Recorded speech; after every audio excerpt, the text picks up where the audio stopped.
Nandini employees ಅವ್ರ ಹತ್ರ KMF employees ಹತ್ರ ಮಾತಾಡಿದಾಗ ನನಗೆ ಆಶ್ಚರ್ಯ. ಬಿಕಾಸ್ ರಿಯಾಲಿಟಿ ಇಸ್ ದಟ್ ನನ್ನ ಹಾಲು ಎಲ್ಲಿಂದ ಬರುತ್ತೆ, ಅಂಗಡಿಯಿಂದ ಬರುತ್ತೆ, ಇಲ್ಲ ಮನೆಗೆ ಯಾರು ಹಾಕ್ತಾರೋ ಅಲ್ಲೇ ನಮ್ಮ ಕ್ಯೂರಿಯಾಸಿಟಿ ಎಂಡ್ ಆಗಿಬಿಡುತ್ತೆ.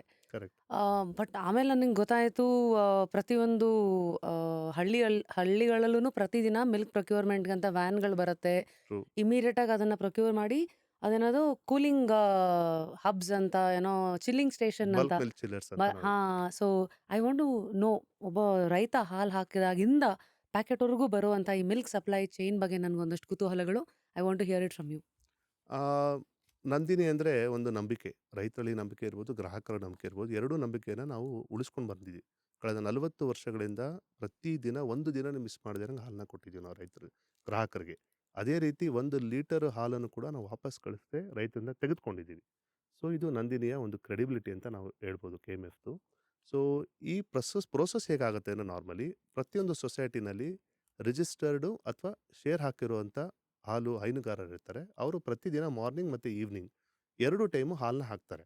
ಹಾಲು ಹಾಕೋ ಟೈಮಲ್ಲಿ ನಾವು ಅವ್ರು ಹಾಕುವಂಥ ಮೇನ್ ಹಾಲನ್ನ ಮೆಜರ್ ಮಾಡೋದು ಕ್ವಾಲಿಟಿನ 2 ಪ್ಯಾರಾಮೀಟರ್ಸ್ ಮೇಲೆ, ಒಂದು ಫ್ಯಾಟ್ ಆ್ಯಂಡ್ ಇನ್ನೊಂದು SNF ಅಂತ ನಾವು ಮೆಜರ್ ಮಾಡ್ತೀವಿ.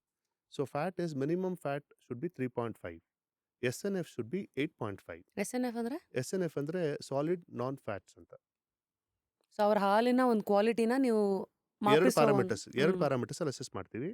ಜೊತೆಗೆ ಅದಲ್ದೇನೆ ಕೂಡ ನಾವು ಅಡಲ್ಟ್ರೇಷನ್ ಅನ್ನು ಕೂಡ ಚೆಕ್ ಮಾಡ್ತೀವಿ ನಮ್ಮ ಸೊಸೈಟಿನಲ್ಲಿ. ಅಡಲ್ಟ್ರೇಷನ್ ಯೂಶಲಿ ಅಡಲ್ಟ್ರೇಷನ್ ಹಾಲಲ್ಲಿ ಅಂದರೆ ಏನಾಗುತ್ತೆ? ನಾರ್ಮಲಿ ಏನಾಗ್ತಾರೆ, ಕೆಲವರು ನೀರು ಮಿಕ್ಸ್ ಮಾಡ್ಬೋದು, ಅಥವಾ ಬೇರೆ ಬೇರೆ ಥರ ಕೆಮಿಕಲ್ಸ್ ಮಿಕ್ಸ್ ಮಾಡ್ಬೋದು, ಥಿಕ್ನಿಂಗ್ ಏಜೆಂಟ್ ಮಿಕ್ಸ್ ಮಾಡ್ಬೋದು. ಈ ರೀತಿಯಾಗೂ ಕೂಡ ಮಿಕ್ಸ್ ಮಾಡೋಂಥ ಚಾನ್ಸಸ್ ಇರುತ್ತೆ. ಅಂದರೆ ಹತ್ತರಲ್ಲಿ ಯಾರೋ ಒಬ್ಬರು ಮಾಡ್ಬೋದು ಆ ರೀತಿ.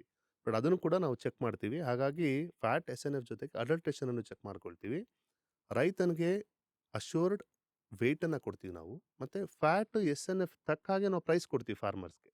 ಸಪೋಸ್ ಈಗ ಒಬ್ಬ ರೈತ 4.2% ಫ್ಯಾಟ್ ಹಾಕಿದ್ರೆ ಆ ಫ್ಯಾಟ್ಗೆ ತಕ್ಕಂಗೆ ನಾವು ಬೆಲೆ ಕೊಡ್ತೀವಿ. ಒಬ್ಬ ರೈತ 3.6% ಫ್ಯಾಟ್ ಹಾಕಿದ್ರೆ ಆ ಫ್ಯಾಟಿಗೆ ತಕ್ಕಂಗೆ ನಾವು ರೇಟನ್ನು ಕೊಡ್ತೀವಿ. ಸ್ಲ್ಯಾಬ್ಸ್ ಇದೆ, ಅಂದರೆ 3.5% ಇಸ್ ಅ ಮಿನಿಮಮ್ ಸ್ಲ್ಯಾಬ್. ಆಮೇಲೆ 0.1% ಫ್ಯಾಟ್ಗೆ ಡಿಫ್ರೆಂಟ್ ಪ್ರೈಸಸ್ ಇದೆ. 20 ಪೈಸಾ ಫಾರ್ ಫ್ಯಾಟ್ ಕೊಡ್ತೀವಿ, ಕೆಲವೊಂದು ಕಡೆ 25 ಪೈಸಾ ಕೊಡ್ತೀವಿ, ಕೆಲವೊಂದು ಕಡೆ 17 ಪೈಸಾ ಕೊಡ್ತೀವಿ. ಈ ಥರ ಅಶ್ಯೂರ್ಡ್ ಇನ್ಕ್ರೀಸ್ ಆಫ್ ಫ್ಯಾಟ್ಗೆ ನಮ್ಮದು ಅಶ್ಯೂರ್ಡ್ ಪ್ರೈಸಿಂಗ್ ಇದೆ. ಸೊ ಫಾರ್ಮರ್ಗೆ ಏನಾಗುತ್ತೆ, ಅವನಿಗೆ ನಂಬಿಕೆ ಇದೆ. ಬಿಕಾಸ್ ನಾರ್ಮಲಿ ಏನಾಗುತ್ತೆ, ಅವನು ಹಾಕುವಂಥ ಹಾಲಿನ ಗುಣಮಟ್ಟಕ್ಕೆ ತಕ್ಕಂಗೆ ಬೆಲೆ ಸಿಗುತ್ತೆ ಅಂತ ಅವ್ರಿಗೆ 100% ಗೊತ್ತಿದೆ. ಓಕೆ. ಸೊ ಒಂದು ಸಾರಿ ನಾವೇನು ಮಾಡ್ತೀವಿ, ಒಂದು ಸೊಸೈಟಿನಲ್ಲಿ ಹಾಲು ಪ್ರೊಕ್ಯೂರ್ಮೆಂಟ್ ಆದ ತಕ್ಷಣವೇ ವಿತಿನ್ 1 hour ಒಳಗಡೆ ನಮಗೆ ಸಂಬಂಧಪಟ್ಟಂಥ ನಿಯರೆಸ್ಟ್, ಅಂದರೆ ಉದಾಹರಣೆಗೆ 2-3 ಸೊಸೈಟಿನ ಕ್ಲಬ್ ಮಾಡಿ ಒಂದು ಬಲ್ಕ್ ಮಿಲ್ಕ್ ಕೂಲರ್ಸ್ ಅಂತ ಮಾಡಿರ್ತೀವಿ ನಾವು. ಬಲ್ಕ್ ಮಿಲ್ಕ್ ಕೂಲರ್ಸ್ಗೆ ಈ ಹಾಲನ್ನ ಇಮಿಡಿಯೇಟಾಗಿ ಟ್ರಾನ್ಸ್ಪೋರ್ಟ್ ಮಾಡ್ಬಿಡ್ತೀವಿ ನಾವು. ಸಚ್ ದಟ್ ಏನಾಗುತ್ತೆ, ನಮ್ಮದು ಕ್ವಾಲಿಟಿ ಇಸ್ ವೆರಿ ಗುಡ್ ಅಂತ. ಉದಾಹರಣೆಗೆ ನೀವು ತೆಗೆದುಕೊಂಡ್ರೆ MBRT ಅಂತ ನಾವು ಒಂದು ಟೆಕ್ನಿಕಲ್ ಟರ್ಮ್ನ ಯೂಸ್ ಮಾಡ್ತೀವಿ. MBRT ಅಂತ. MBRT ಮೀನ್ಸ್, ಈಗ ಯಾವುದೇ ಹಾಲಿನ ಟೈಮ್ ಪೀರಿಯಡು ನಮಗೆ MBRT ಜಾಸ್ತಿ ಇದೆ ಅಂದರೆ it means milk quality is very good ಅಂತ. Milk quality is very good. So ನಾವು ಸೊಸೈಟಿಯಿಂದ ಬಲ್ಕ್ ಮಿಲ್ಕ್ ಕೂಲರ್ಗೆ ಹಾಕ್ತೀವಿ. ಬಲ್ಕ್ ಮಿಲ್ಕ್ ಕೂಲರಿಂದ ಟ್ಯಾಂಕರ್ಸ್ ಮುಖಾಂತರ ನಮಗೆ ನಮ್ಮ ಡೈರಿಗೆ ಬರುತ್ತೆ. ಡೈರಿ ಅಟ್ ಡಿಸ್ಟ್ರಿಕ್ಟ್ ಲೆವೆಲ್ ಬರುತ್ತೆ. ಸೊ ಬಂದಾಗ ನಾವು MBRT ಚೆಕ್ ಮಾಡಿದ್ರೆ ನಮ್ಮ ಹಾಲಿನ ಕ್ವಾಲಿಟಿ ಮಿನಿಮಮ್ಮು 4 hours ಇರುತ್ತೆ. 4 hours ನೀವು ಹಾಲನ್ನ ಹಂಗೆ ಇಟ್ಟರು ಕೂಡ ಹಾಲು ಸರ್ವೈವ್ ಆಗುತ್ತೆ ಅಂತ. ಅಂದರೆ ಅಷ್ಟು ಕ್ವಾಲಿಟಿ ಇರೋ ಮಿಲ್ಕ್ನ ನಾವು ಡೈರಿಗೆ ತಂದು ಪ್ರೊಸೆಸ್ ಮಾಡ್ತಾ ಇದೀವಿ ಅಂತ. ಅರ್ಥ ಸೊ ಆಯ್ತು. ಮೈಕ್ರೋಬಿಯಲ್ ಆಕ್ಟಿವಿಟಿ ಸ್ಟಾರ್ಟೇ ಆಗಿರಲ್ಲ ನಮ್ಮ ಮಿಲ್ಕಲ್ಲಿ.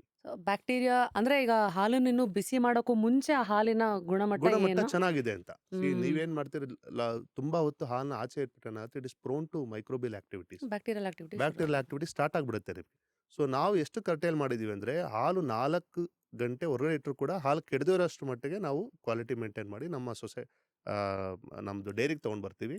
ಡೈರಿಯಿಂದ ಪ್ರೊಸೆಸಿಂಗ್ ಸ್ಟಾರ್ಟ್ ಆಗುತ್ತೆ, ಚಿಲ್ಲಿಂಗ್ ಸ್ಟಾರ್ಟ್ ಆಗುತ್ತೆ. ಚಿಲ್ಲಿಂಗ್ ಇಂದ ತಗೊಂಬಂದು ನಾವು ಡೈರಿಗೆ ಹಾಕಿದ ತಕ್ಷಣ ಡೈರಿಯಿಂದ ಆಟೋಮೆಟಿಕಲಿ ಸೈಲೋಸ್ ಹೋಗುತ್ತೆ. ಚಿಲ್ಡ್ ಸೈಲೋಸ್ ಇರುತ್ತೆ. Then the processing we do, ಅದನ್ನ ಡಿಫರೆಂಟ್ ಪ್ರಾಡಕ್ಟ್ಸ್ ಆಗಿ ಯೂಸ್ ಮಾಡ್ಕೊಳ್ತೀವಿ. ಅಂದ್ರೆ ಈ ರೀತಿಯ ಗುಣಮಟ್ಟದ ಶೇಖರಣೆಯನ್ನು ನಾವು ಮಾಡ್ತೀವಿ every day. It is an exercise every day we do.